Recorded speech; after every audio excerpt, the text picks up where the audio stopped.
Hey, this is a Khoury production.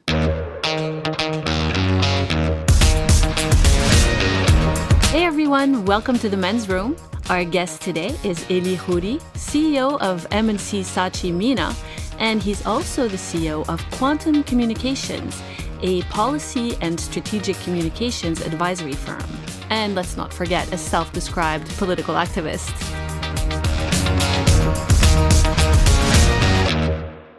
Welcome. It's great to have you.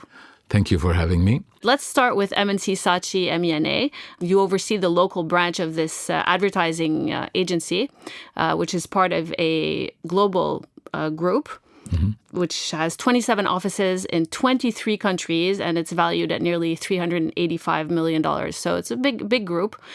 So that in itself is an interesting project you're overseeing. But you also have this quantum group, which is quite interesting. Why don't you tell me a little bit about that? Well, the group includes the MENA agency of MNC Saatchi, as well as a consulting company called Quantum, and a content company.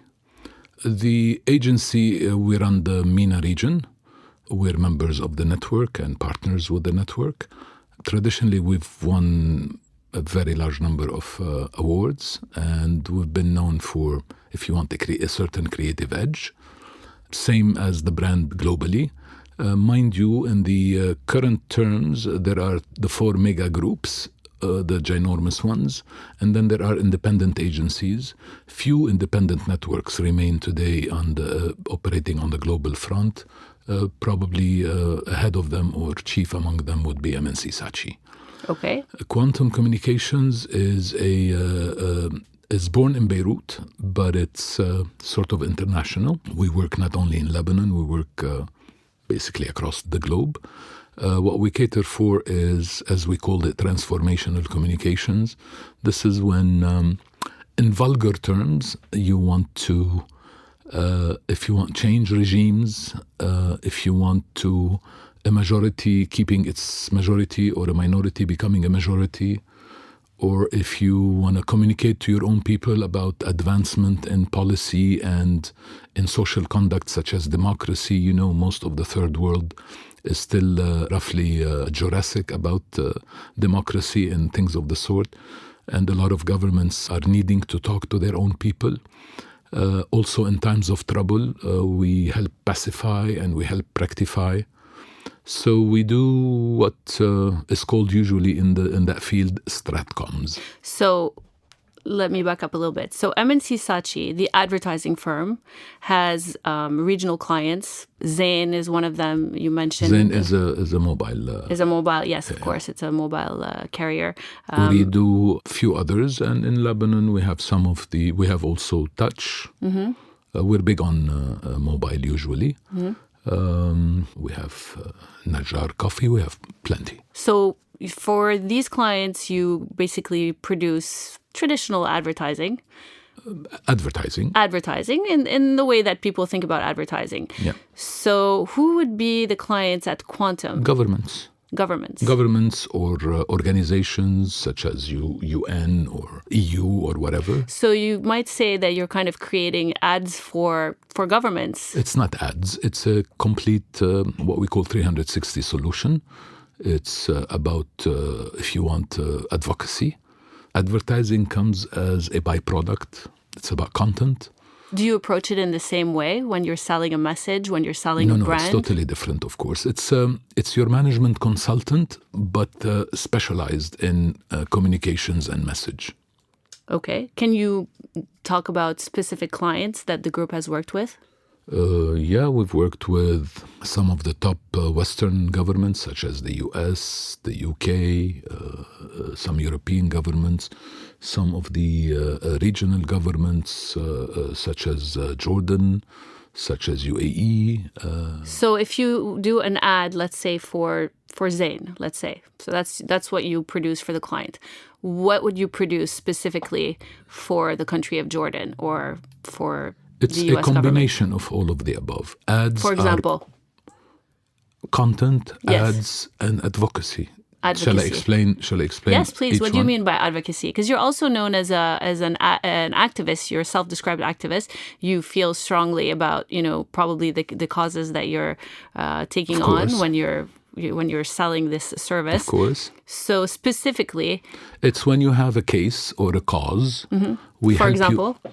If you have a cause, whatever cause, you could be just about freedom of wood building. I don't know what cause would trigger you. Yeah. Any cause, we help you find the message, the right message, help you find your target audience properly, help you define who your influencers are, who your public audience is, general public audience is, and then we help you design and produce and execute targeted and messages and tools that, like social media, like books, like anything that people consume to get information. Well, let's talk a little bit about the Cedar Revolution, which you openly talk about being part of, and proudly also, I might add, which was the Revolution 2005. You look surprised. Not at all. Okay. I'm just happy to be talking about it. So can you talk a little bit about how you got involved specifically, and what in which ways can you kind of assert that you were part of the movement and in propulsing the movement forward and affecting change? I don't know what you meant by assert, but anyhow, I'll answer you thoroughly as much as possible. First, this is not a client per se. This is my own personal, if you want, wish. Yes. So this was a personal cause? Of course. So why was it a personal cause? Because anything Lebanon is personal to me. Okay, but we're talking about basically the Syrian army being heavily involved in Lebanon's government. Let me set the record straight. Yeah. Anything that deals with, I don't know how you say it in English, rejectionists, MENA, any of those, in my opinion, stupidities, I don't subscribe to. I find them unbefitting of the country, and I find them harmful, drastically harmful to the country. Any authoritarian regime, be it secular or religious or whatever, to me is a danger to the country and has no objective but to suck the country dry of its value, if you wish, be it monetary or be it cultural or be it philosophic, if you want. So you wanted the Syrians out of the country? I want anybody who Well, we're talking about now country. about that specific event. At that moment, the Syrians were the heavier weight. Yeah. And anything that will make sure that they leave was something to be done. So what were some of the things that you did personally, you think that kind of got things moving? Well, the initial thought of how to do it and what to do and when to do it, there was a small group of people that were, debating this. I was luckily and happily part of that group. Some of them were assassinated. Some of them died now, such as Samir Frangieh, assassinated such as Samir Asir. Samir and I used to work together. He used to freelance with us. Okay. And in what capacity? As a senior writer. Okay. And I managed to convince him because I didn't know him before, because he looked down on our industry until he discovered it and found it interesting. Of course, after we're done with commercial work, we would sit and talk about the situation and about what to be done, and then get joined by others concerned parties. And the things elaborated. We were avid readers of international geopolitics and regional momentum, if you want. Mm-hmm. And it was evident at that moment that there is a chance for Lebanon to at least get rid of the Syrians. What was the spark? Well, the real spark of events was the killing of Rafiq Hariri, of course. Mm-hmm. However, before that, the situation was sort of, if you want, indicating the ripeness of such possibility. And in my opinion, the assassination of Hariri was, if you want, the maximum trigger you could think of to actually make it happen. Before we move forward, because I really want to get into what the specific things you did kind of to get involved in the political game at that point. But do you have, that that assassination was never solved. Do you have any thoughts on who killed Rafiq Hariri? Yeah, that's not a tricky question, yet it's somehow a tricky question. I will just go by what the International Tribunal is saying, and I believe that. Which is?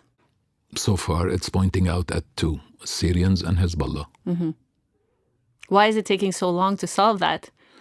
Usually, legal takes long, even on personal level. Have you ever done a case? No. They do take time. Yeah, especially here in this region. Even anywhere. Yeah, maybe. Even anywhere. Complicated cases. Imagine also something of that magnitude. Of course. Whether it's politicized or not, I'm no expert on that. Nor do I don't think it's an impossibility, but I also don't think it's a given. Mm-hmm. So, okay, let's move on. What were some of the things that you were doing? You said you had a team of writers. Before you got to think. Yeah. You got to know what you want. Yes. So thinking and knowing what you want and analyzing the circumstances. But you wanted Syria out? Was it more? Yeah, was there but more to that? No, you wanted, of course, the absolute want is not Syrians out. The absolute want is a Lebanon that we haven't achieved yet. Right. So thinking that on the way to achieving that Lebanon, you have to get rid of certain elements, including the Syrians. You have to write policy papers. You have to think of messages, of slogans. You have to think of who to talk to, who to address. So who are you reaching out to? Who are you addressing? Anybody who is an influence on the global stage or locally. Anyone specific that you can?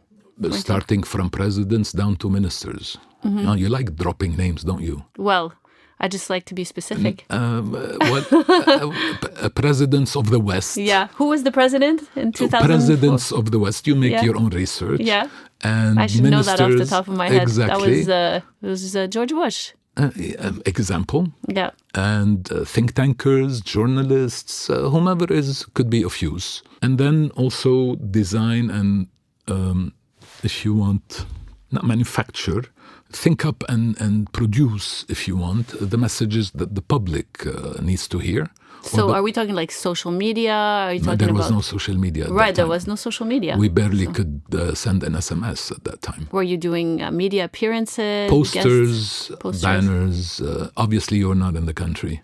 No, I wasn't actually. Exactly. I was in Texas at the time. But I remember following the events the whole on TV. I mean, even the title of the Cedar Revolution, which is Independence 05, the activities, the public activities, the civil society activities that happened down there, we were supporting, guiding, and mediating among various parties. Okay, so this was more of a personal project. Yes. Were you also involved in the selling, quote unquote, of the Iraqi constitution in 2005 after the war? Yeah, not selling actually. Telling people what is what to do with the constitution, because they had a constitution drafted by a single autocrat. Now they get to design a constitution that suits their objectives in life. So yes, we were part of that. When we say we, is it Quantum Group or is that you? Quantum. Were you hired to do that? Of course. Who hired you? By the authorities in Iraq then. Who were the authorities? Were they Iraqi or were they American? Iraqi and American. Iraqi and allied, not only American. There was about 30 countries there. All of them were our clients. Yes, sure. Yeah. Yeah. I'm not kidding. Of course. Yeah. So did you actually travel there? And Yeah. I was there like a couple of weeks after the tanks rolled in. And what did you do? Well, we used communications, we used advertising, we used posters, we used films, we used, stuff that people use. To get people on board, basically? To tell them what's the benefit of drafting a constitution and later on the benefit of actually voting. And how to do it and all of that, of course. We worked with the UN as well on that. The UN had a big task to actually teach people how to do that because people had no idea. So yeah, you work with NGOs, you work with government agencies, you work with international agencies. It's super interesting. It is, yes. Because on the one hand, you'd expect when you have a revolution, you think that it's the people who are driving it. But when people don't know how to behave or don't know how to drive change, I guess it's helpful to have you need some kind of guiding force, or is that how you look at it? I don't think in Lebanon you didn't need any help. Mm-hmm. In Lebanon, people knew what to do. In fact, one thing about whatever happened in Lebanon in 2005, mm-hmm. there were barely any international involvement, mm-hmm. except media focus, which was good. In Iraq, no, people wanted the change, but it has to be grassroots for it to be meaningful and mm-hmm. to be truthful. Mm-hmm. Yeah, but it's a loose term. I mean, it's grassroots, but then if you're involved, how is that for example, in Iraq, if you're coming in and telling the people it's important to vote, you're in that case, I was not an activist. Mm-hmm. I was a communication professional, that's mm-hmm. all. Mm-hmm. Communication indicated that, of course, we know a lot about democratic processes. We know because of our experience. But as a communicator, companies and agencies and governments come to you and say, okay, how do I communicate this? Right. I'll give you a very interesting thing we do as well for governments. Mm-hmm. Say the economy is down, yeah. and you need a mood booster, that's what we call them, yeah. for the population to, if you want, revitalize the economy. Yes. We've done a lot of that. In which countries? Such as Jordan. Okay. Yeah. And how did you do that? Through campaigns. Again, like media campaigns? Yeah. I mean, what else do you do? So what do you tell people to make them... It depends. I mean, each case has its own... Well, what did you do in Jordan? Well, we needed to remind people that, like everywhere else actually, not specifically to Jordan, but in Jordan we needed to remind people that no matter what's happening around, Jordan mm-hmm. comes first. Yeah. Second, it's no matter what the economy is about or what the conditions are about, at the end of the day, the human individual is the hero. Mm-hmm. You make your own destiny. So roll up your sleeves, get there, and, So who hired you? It was the government? Yeah. Governments, would you not think of this in certain ways as a kind of propaganda? We don't do propaganda. Propaganda is done by autocrats because for a very simple reason, they have an alternative reality, mainly not a reality, that they want to bombard your brain with it until you start thinking it's a reality. Well, I would say in this case, in Jordan, if they're hiring you to send this message that, the individual is the hero, which is true, you're giving them confidence. On the other hand, some people feel like the government should be supporting the people and taking care of their own people to a greater extent than maybe they're already doing. In what century and country that should be? Well, I'm originally Canadian, so I'm coming from a little bit of more of a socialist perspective. Lucky for you, but that's not the world. Well, it's parts of the world. There are a lot of countries that function this way. I agree with you. I'm liberal in that way, and I believe that a proper capitalism, if you want, mm-hmm. is the one that takes care of the weak mm-hmm. and promotes the strong. Right. I mean, the other ways do not apply, in my opinion. But no, let me correct what we do. We communicate. We tell a universally accepted truth for you to remember and act upon. Okay. Well, I'll give you a local example, for Please. instance. If you, I don't know if you were here when there was a 2006 war. Yes, I was here, actually. Okay. I had to run away from the bombing. Yeah. After the war, the Hezbollah's slogan or message mm-hmm. was, we won. Well, my logic was telling me, won what? Lost so many billions of dollars and people were, put out of their homes and. So didn't consider it winning. So with other people, we figured out, okay, what's a message that we want to come out with? And it was, I love life. I love life is not propaganda. It's just a universal truth that you put out there. Those who subscribe to it will cheer it and support it and see the point. So you felt that was countering what they were saying? Exactly. That was propaganda. But, I mean, all the death and the killing was not done by Hezbollah. Yeah, but that's not winning. Yeah, but... I'm not discussing whether they were right or wrong. Mm-hmm. I was discussing the fact that you're saying you won. The whole country lost. You probably won, but the whole country lost. Mm-hmm. So... Yeah, so that was what you would consider your own activism, I guess. Yes, but that's propaganda. No, I was actually giving you an example of propaganda versus communication. So Hezbollah is definitely a point of contention. Hezbollah and in this country. And any other authoritarian. But let's talk about Hezbollah. Do you consider them a terrorist organization? Terrorists per se, no, but they definitely a heavy bad weight on the country. Especially that they report, according to them. I'm not coming up with that statement. They report back to a certain country called Iran. Iran is an authoritarian religious country that does not appeal whatsoever to a person like me. What is it doing in Lebanon? I don't know, and I frankly don't care. But most countries have allies. And that's not ally, that's puppeteering. Puppeteering. Well, that happens a lot in the Middle East. You might argue the U.S. has a lot of puppets as well. I mean, they're supporting they don't have a militia. Countries. Well. Yeah. Tell me. How can you compare... how can you say that? Unless you want to consider the army as if they're of course, if you're funding an army, what's the difference between funding, an army in Israel or whatever country? Yeah. How is that different than another country funding, what you call a militia, but in fact they're part of the Lebanese government? So how are they really a militia? It's a kind of they're a militia because there's so much. That's your opinion. Well, I'm not actually saying I'm being a devil's advocate here because I've heard those arguments here. This is what people argue about all the time. You know what a non-actor means? Non-state actor means. But are they really a non-state actor when they're part of the government? They're part of the government, but in the Constitution, nothing says that you could form a militia for whatever reason. Does it say you cannot form a militia? Yeah. Specifically? It says legitimate arms are remain in the hands of the government through its security forces, namely army, police, and the usual. So that's your issue. That's your main issue with the whole. My issue with any, if you want, foreign intervention, and not only foreign per se as foreign from outside the borders. No, I'm talking about foreign concepts here. I don't believe, at least personally, that this country needs another religious intervention or authoritarian situation.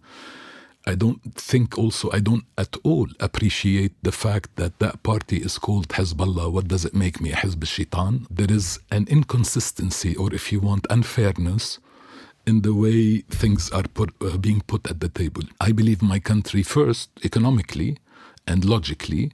Most of my diaspora or workforce work in the West and in the Gulf. Maybe there are, couple of thousand Lebanese eastward from Syria all the way to China, maybe. There are about a couple of thousand Lebanese working there and sending a few $100 or I don't know how much to the country. But there are millions of people working everywhere else. So Lebanon is technically part of the capitalist, horrible, imperialist West in terms of economy, in terms of where people live, in terms of where people prosper. It makes no sense at all for me to stand on the other side, where I could barely see a couple of thousand Lebanese, just because a faction of the Lebanese, and not a majority albeit, decided that they love that model. Or those who loved the Ba'ath model before. Or before them, those who loved the PLO model. Or before them, those who loved the Nasser models. Okay. Any of these models don't mean anything to me. Sure. You've talked a little bit about producing films. Yes. So tell me a little bit about the films you've produced and what they were. Well, as a content company, we came out. Unfortunately, we have not produced more since because of the economic conditions. The first thing I wanted to do was produce my favorite artist ever in the country, which is Cedar. Some of his plays I grew up with without knowing him, of course, listening to that cassette. Although politically I'm on the exact opposite of where he stands, but we have an understanding on that. We laugh at each other for that. And I made it a task to bring it to the new generation and those who still want to see it, which I think it plays a big benefit in the country's culture and thinking. Okay. I also thought, who is the other opposite, if you want, but at least provided a frame of Lebanism, if you want.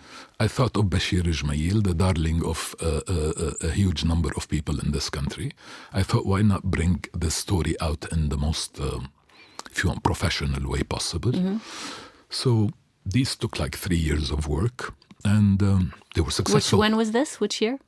I'm very bad with these. Okay. Somewhere like about 3-4 years ago. Okay. Did you mention also The Insult?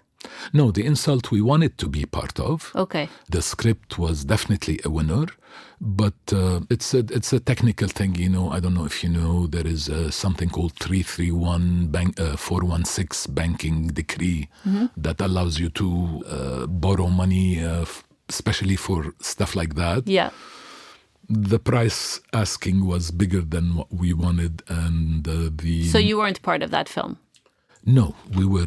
But would you say that's a politically motivated film? Oh, I loved the message in it. If I had even all the money, I would have gotten into it. So it's a Christian guy who... No, it's not about the Christian guy per se. It's about Well, what the character's happened. Christian. He gets into an argument with a Palestinian worker. He's Lebanese. Lebanese Christian. He happens to be Christian. Yeah, well, that's the movie. Yeah. And the other guy is Palestinian. They get into an And argument. why didn't you say a Muslim Palestinian? Well, because most Palestinians... Well, that's right. There are Christian Palestinians as well. Yeah, so a Muslim a Palestinian... Lebanese who happens to be Christian Yes. had a problem with a Palestinian who happens to be Muslim. Yes. Okay. They got into an argument, and I guess the main character makes a statement that he wishes That's not what the movie is about. Well, I didn't see the movie, but okay. I read the story. No, the movie is about. Well, this was Sparks. He says basically, I wish that the Palestinians had been, massacred or eradicated from the face of the earth, which angers the other character, and they end up in this argument, and they go to court. And that's basically, it unravels from there. So what's the message that you like in that film? Well, they both understood each other finally. That's what I like about the message. Oh, that's nice. Yeah. That's really nice. So, but... Yeah, I don't have horns, by the way, nor a tail. Okay. I didn't say that. You sound like it. No. What did you think of Nadine Labaki's film, Capernaum? Well, I'm a big fan of Nadine, especially the first one. What was Caramel? it? Caramel. I actually lived in similar conditions of Caramel, not as a How girl. so? Yes, the movie was about like lesbians and a woman who's not lesbians, but the one character was a lesbian one. The character happens. Yeah. About the environment of living in a lower middle class, lower middle class during war, the whole broken families, the whole relationship. I sort of. It was very authentic. You related to it, yes. Yeah, it was very authentic. So you liked that film? I adored it. Okay. And the last one, in my opinion, and she might want to excuse me if she ever hears me, it's a bit of an opportunistic situation. Capernaum? Yes. Have you seen it? No, but I read enough. Yeah, you know what the story is about. It's about child slavery, poverty, basically touches on a lot of kind of touchy, hot topics, which you might argue are, Caramel was about some hot topics at the time. I mean, one of the characters is not a virgin and she's afraid her husband is gonna, be upset. Back then, which was, I think, when was this film? 2007? Yeah, 2007. Things have changed a lot, even 10 years or 12 years in Lebanon. Back then, I think homosexuality and virginity, no one was really talking about those things. I feel like it's changed a lot. So, but what's the difference between exploiting those kind of sexy topics and talking about a real social issue? Why does it bother you that she... No, it's not bothering me. I thought the angle and the by which the story is portrayed does not provide the viewer with enough visual to understand the context. How so? It's focused on misery and miserable people. Fine. But isn't that how you affect people? I mean, actually, that reminds me of MNC Saatchi's kind of whole motto is brutal simplicity, right? They even made a little video on YouTube and kind of that defines kind of their strategy and approach when it comes to advertising. Yeah. So, first of all, so what does that mean exactly? That's brutal simplicity is don't think too much about complex ideas, simple ideas and simple messages actually crack better than others. Yeah. So whether you're selling a product or trying to influence thinking or making a movie, content is different. Shouldn't it be the same? Content is approach? Different. No, storytelling is different than advertising. Advertising is newsy, is spontaneous. You need to get a message because you're paying too much money for it to get the message across and be successful in a short period of time. Storytelling is you give me context, you give me characters, and then you give me a moral of a story.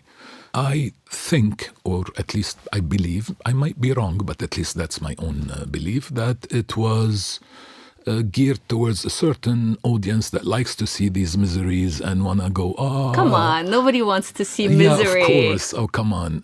Because when you don't, misery is sort of exotic to those who don't experience it.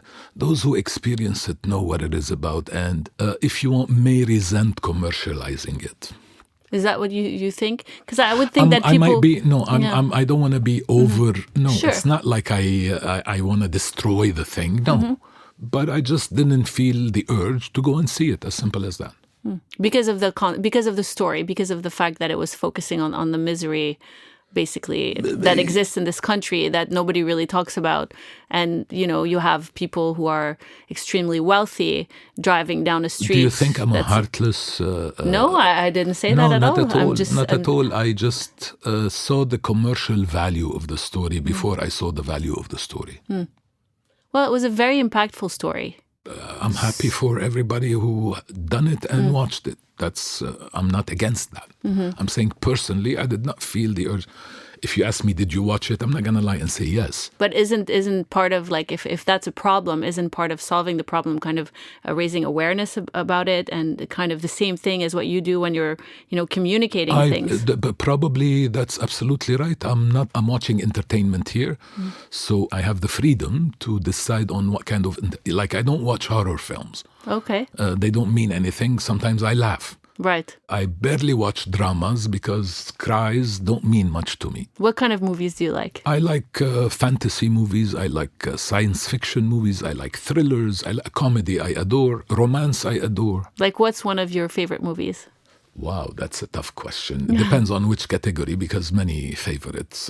If you want a musical, all that jazz. If you want... political reds. If you want graphic novels, The Avengers. If you want, Deadpool might compete on that. Nice. Yeah. If you want comedy, I adore, of course, the oldies such as Pink Panther, Dr. Strangelove. Yeah, actually, you started out as an editorial cartoonist, right? Yes. Can you tell me a little bit about that? I started very early, basically, at the age of 16, roughly. So I used to doodle at home, and my whole dream in life was to become a cartoonist. And it just so happens that where I lived with my mother was nearby one of my favorite, or probably the local favorite cartoonist of mine, which was Stavro Jabra, died not long ago. I realized he was a neighbor. And at that time, we had really free press in the country. Like at Dabour, at that time, he was the chief cartoonist there. Was, as if you want, open and... Chief cartoonist where? At Dabour. Dabour. So that's a newspaper? Yeah, it was, if you want, similar to Canard Enchaîné, for instance. I have no idea what that is. Canard Enchaîné, okay. Yeah, it's... and actually, a lot of people are listening from around the region. They're not so familiar with Lebanese history. It's a French style humor whereby anything goes. Okay. It's very open, very vulgar even, very everything, but it's witty as well. So we had that degree, if you want, of freedom of press in the country. And I loved his style, and he was international to a large degree. So I knocked on his door. I said, I wanted to train under you. I will clean the table, whatever. And he said yes. And I became sort of his sidekick for a long period of time. And then I started publishing my own cartoons. Where were you publishing them? In Lebanon, in Dabour. And then when the war broke out, there were a lot of underground newspapers that I published in probably most of them. And then I had to actually get out of the country because of my cartoons. Oh, really? Uh-huh. What did you draw? What did you say? At that time, the Syrian army had moved in, and we were not allowed to criticize it.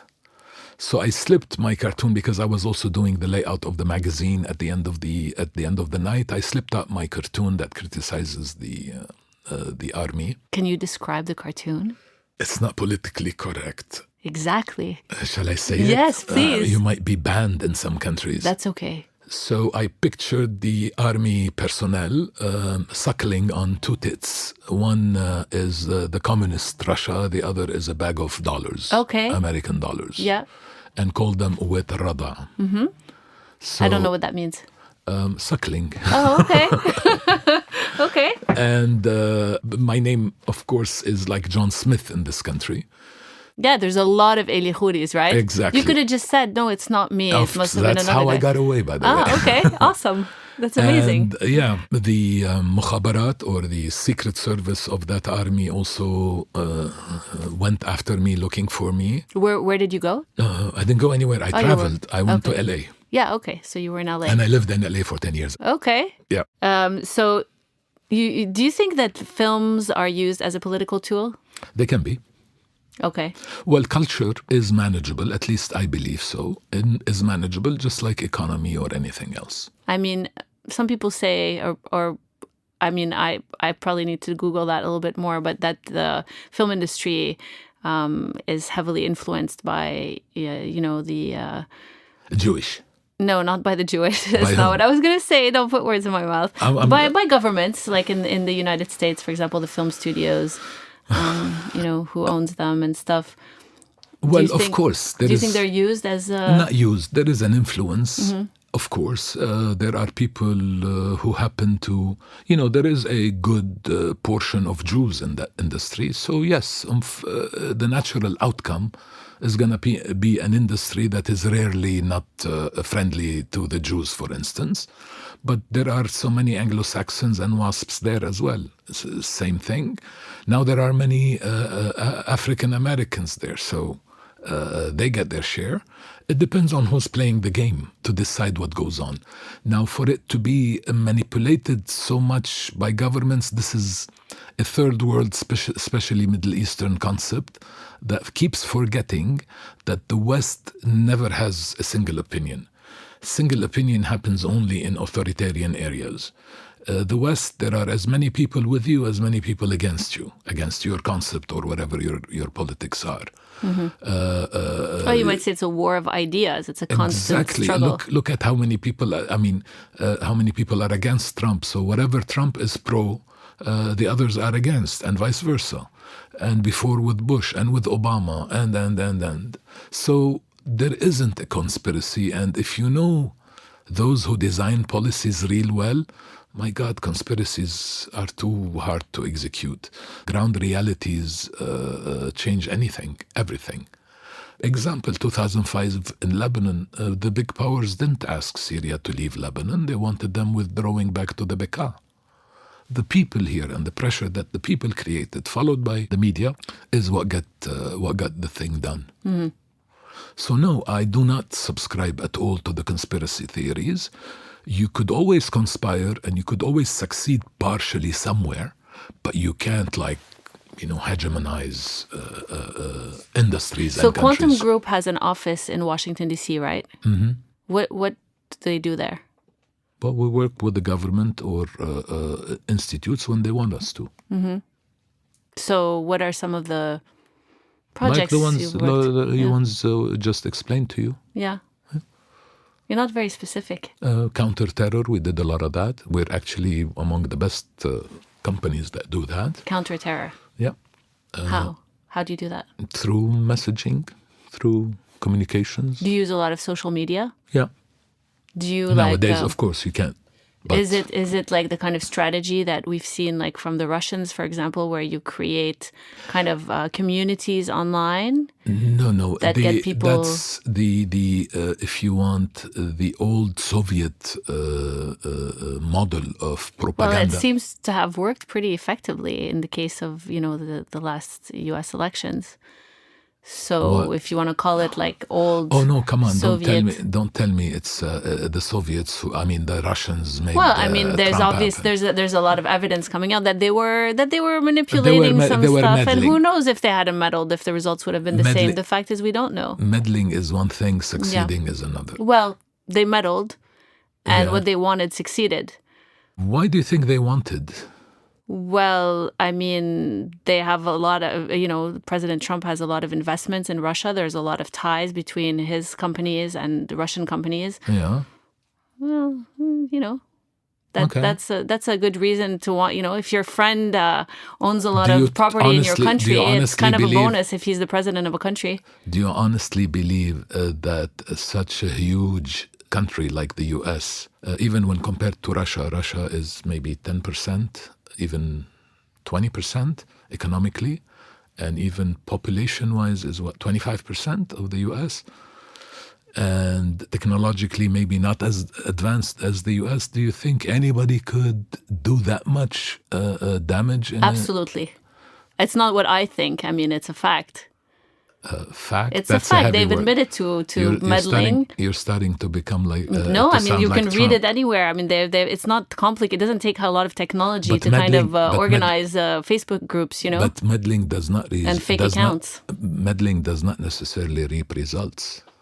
You can, a lot of people meddled. Yeah. Who knows? Maybe Yeah. the French. So that means they were really good at it. The French meddled as well, maybe. Who knows? The And Brits you know- meddled. I yeah. wish I could be able to meddle. Why not? Everybody should meddle in other But people's isn't that what affairs. you do with quantum in certain ways? I mean, are you involved in social media? And like Of course, social when you have media an is- agenda, how do you, I mean, you must be getting involved in... Well, social media is also a tool that we use, of course, like everybody else. Listen, the tools are just tools. It's the content you put on there, the objective of the content. Of course. I'm not saying that I'm a saint or the people I sort of support are saints. No, we all have agendas. We all have interests. But there is a big difference between reaching your interest and agenda through violence, through killing people, for instance, or through convincing, even if it becomes a bit more of an overbearing convincing because you have more tools. That's at least peaceful. That is at least does not crush your will forcefully. Besides, I do not believe at all that people consume content that they don't want to consume. You could never stick an idea in somebody's mind. That's where all the advertising skills come in. I mean, Yeah, whoever creates and the message listen- is creating the demand for it and the Listen, I'm an appetite ad for man. it. I'm an ad man, and I tell you, in front of my clients, in front of anybody who is in that industry, and I've been there since Madman days, that you cannot put an idea in somebody's mind if that person doesn't want that idea. People only pick up what they want, and social media has been a proof of that. You might want to dialogue, convince, maybe you succeed convincing, but you can't stick. Like, remember the old story of subliminal messaging? What a stupidity. What a bloody stupidity. Come on. Do you think like flickering images would gonna like manipulate people's brains? Are you kidding? Your mother hasn't been able to change you a bit since day one. You want some flickering image to change your opinion? No, Okay. Come on. We have to be realistic. There is no magic in it. There's no magic in economy. There is no magic in communication. There is no magic anywhere. It's all science, and it's all what people want. Of course, that's one thing. And forcing people into doing something or believing or saying something they don't want to say or they don't want to do, now that's bad. That's, to me, in my book, that's unacceptable. Okay. Let's talk a little bit about social media. Yes. Then. I'm assuming in any advertising campaign or any course. Communication campaign, It's like salt and pepper. Now it's kind of the tool. It used to be that you could just produce, a 30-second TV ad back in the day, right? Mm-hmm. And that was it. That was like, you made a great ad. It's amazing. Now, like, that's probably number 10 on your campaign strategy. No, right? not us. Many, yes. Even clients think that way, which is wrong. Why is No. it wrong? Well, social media is just a reverberation of physical, society. Social media is social, physical. It's like saying a billboard on the street is enough to create an image or a perception. It isn't. It's a part of the conversation. It's a little blah blah blah on the street. Social media is blah blah blah on mobile. Media, professional media, are what people consume to either get news or information or entertainment. When you're talking through these, that's a real conversation. When you say media, you mean traditional media, television and Yes, radio? even if it's not traditional, like most traditional media is now digital. Right. So no one's really watching TV. It's all on demand, right? No, today the definition is not whether it's traditional or social. It's professional or social, meaning amateur or professional. Professional New York Times is both print and web. Right. Any TV station now is both broadcast and digital. That's right. So there's no differentiator anywhere. Of course, it's more expensive to reach people at home without their consent. That's free-to-home TV, i.e. you're watching the news, I cut the news, I put my ad there. Yes. Yeah, it costs a lot of money. But now people can fast forward through, when you're talking about digital. Absolutely. You have to also remember we have an old generation that still needs habits and technology. Not everybody has Apple TV, so on and so forth. So there is a mush of traditional and digital media. Let's call it professional media, i.e. people that go to work in the morning to do that media. And there is social media that anybody gets to do. Yeah, like kind of the popular, That's blah, blah, blah. It doesn't build images and perceptions. So what are your thoughts, for example, on handing a cup of Najjar coffee, that's one of your clients, right? Yeah. To an influencer? One of these girls. That comes down the ladder, way down the ladder on priorities. Yeah. The priority Are you using that tactic? I'm not sure. I don't think, but maybe. No, the primary objective is to create a lovely story, 30 seconds, that you see it both on digital and non-digital. It's the content that matters, really. So there was just an article in Adweek also that suggests that targeting millennials might not be such a hot idea after all. That's what all the advertisers have been doing. They kind of there's like a massive rush to like catering to millennials. But there's growing evidence that Generation Y consumers just don't have a lot of money to spend. So it's kind of counterproductive.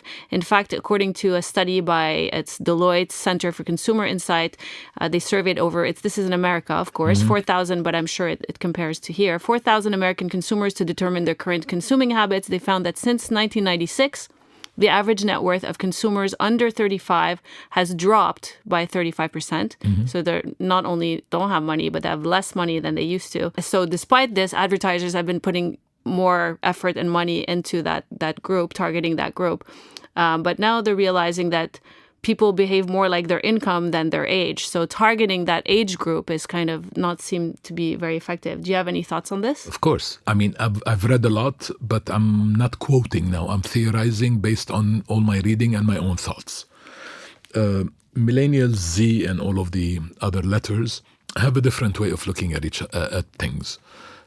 My age, or maybe yours, or the previous generation, we were brought up not only by media but by our parents, because maybe they had the lack of that materialistic things mattered. So if you had an expensive watch, an expensive car, a big house, it presented your status in society. A lot of indicators now are saying that the generations we're dealing with now, they have other ways of telling you what their social status is. It's what kind of content they consume, the experiences they've been through, the travels they've done, and a different look at material gain, including financial. Remember, we're living in an age where cryptocurrency, and today Facebook currency, Libra, might be launched.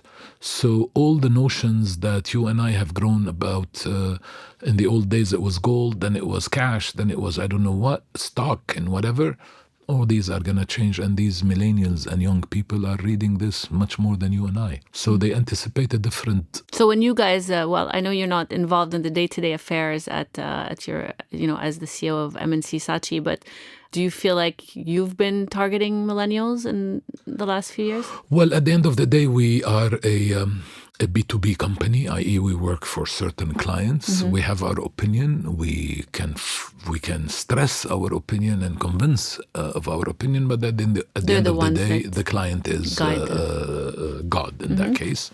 Okay. So back in 2005, when you got involved in the Cedar revolution, you had a platform called Now Lebanon that I guess you were using as a kind of tool to communicate certain ideas. It's now not non-active, but I think it's a project that you're working on. What's the purpose of that? Well, you have to. You said it yourself. I'm by original blood. I'm content man. I was a cartoonist. I was a columnist before, and as we say in the art side of things, I sold my soul to the devil to advertising because the other stuff was not paying the rent. Bringing out something like Now Lebanon at the time and probably in the future is because of my itch to do journalism. When do you think it'll be? I know that you're currently working on it. When do you think I'm it'll be trying. The minute I find investors or crazy people like me. And what's the purpose of it? Well, to propagate ideas that I don't see other media doing. Yeah, which ideas? What our country should be like, and where our interest lies, and if we want to get into that, do you have time? Well, we have a couple more minutes. Well, no, I claim or pretend, if you wish, to have a certain idea about how we can fix the country and in which direction the country should be fixed. And it's all based on, of course, it has some of my own opinions and ideas and values, but it's largely based on common sense and logic. I don't know if I'm the one who wrote it, but I'm sure somebody else must have thought about it as well. But one time I wrote how come common sense is not so common. Frankly, and I'm going to sound maybe critical here, too critical, I think we've completely lost it in this country. There's nothing that I don't even understand anybody who supports that lot who's governing them now. I don't really see a point whatsoever. I don't see a point in not them choking them to death. I don't see a point in not seeing them on the street and throwing a big can of garbage at their heads. I really don't see the point. I kind of see where you're going here. Yeah. So, I think is it time for another revolution in this country? Yeah, people need to come down to the street and kick ass. Yeah? Yeah, because their asses are being kicked daily. And what in fact, their shoes are being stuffed up their mouth. Yeah. So what needs to happen, in your opinion? Well... What's your vision? I mean, there isn't what needs to happen. It's the people that want to decide to do so. But ultimately, if this government gets swept out, yay! I mean, you have a vacuum. Who's gonna fill those dirty shoes? Anything is better than this situation. Even I'm tempted to say even worse than this. You know, all this sort of, in Arabic they call it lugha khashabiyya, wooden language. I don't know how to translate it into English. All this blah blah blah about the social understanding between the parties and the deals between the parties are so essential to the security and well-being of the country. Why? Who's threatening? You mean if tomorrow, say two presidents don't agree with each other, we're going to go to war? If that's the case, tell me who the hell is going to take me? Who's got the gun to want to take me to war? It's a stupid threat. It's a stupid notion that people hear every day. But then politicians repeat it like parrots.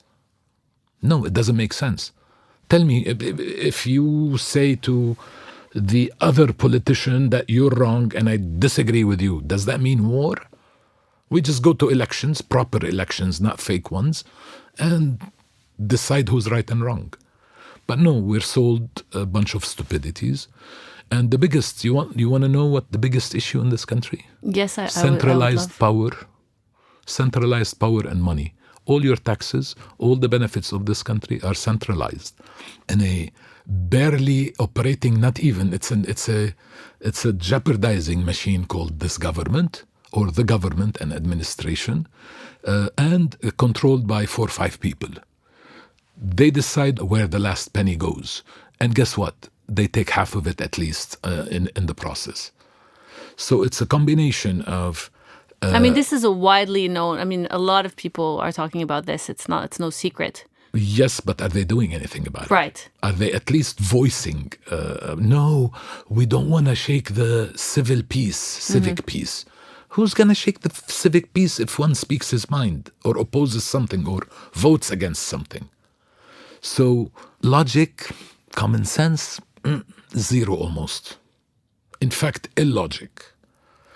I read only recently a quote by Churchill. Somebody just sent it to me on WhatsApp, that the best argument against democracy is 5 minutes discussion with a voter.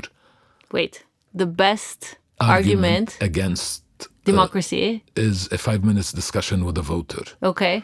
Because in absolute terms, masses do not know about the intricacies of subjects like Brexit. Right. Even philosophers in the UK said, I'm not equipped to vote whether Brexit or not. Yeah. So no, there should be a filter to the average voter who is not supposed to know all the givens. Mm-hmm. Somebody should guide that. Yes. Ideally, his deputy, his elected representative. Mm-hmm. But what? The elected representative is only a puppet at a higher person. And most likely the higher person is a puppet of a higher power, and so on and so forth. Mm-hmm. Now, why people don't act? Maybe it's a mood. But I don't give up on the country. It has shown that historically it might lay low for a while, but then when time comes, it gets up and... So are you optimistic? I'm the eternal optimist anyhow. Okay, well, we'll leave it at that. Thank you. It was nice having you. Likewise, thank you very much. Hey, thanks so much for listening. Please like and subscribe to our show. We'd love to hear from our audience. You can find us on Hakawati.com. That's Hakawati with an I. Download our app. Send us your questions, your feedback. We'd love to hear from you. Later, Gators.